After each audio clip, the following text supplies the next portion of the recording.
ప్రపంచంలో ప్రతి ముగ్గురులో ఒక్కళ్ళకి ఏదో ఒక అలర్జీ ఉంటుంది.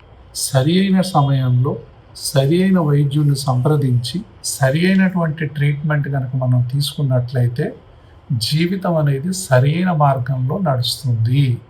అందుకోసమే శ్వాస హాస్పిటల్ అనేది ఈ యొక్క మహాయజ్ఞంలో ఈ అవేర్నెస్ మా పాలసీ ఒకటే.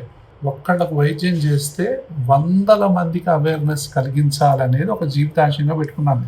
కాబట్టి ఈ ఇండోర్ పొల్యూషన్ నుంచి, ఈ అవుట్డోర్ పొల్యూషన్ నుంచి, ఈ పర్ఫ్యూమ్ నుంచి, ఇంట్లో వచ్చేటటువంటి ఎన్నో రకాలైనటువంటి పొగలు, అగరబత్తీలు, వీటన్నింటి నుంచి సంస్కృతి సాంప్రదాయాల్ని కాపాడుకుంటూ మనం వీటికి any smell is pollution, any smoke is pollution, any dust including face powder is pollution, any cool item దూరంగా ఉండండి.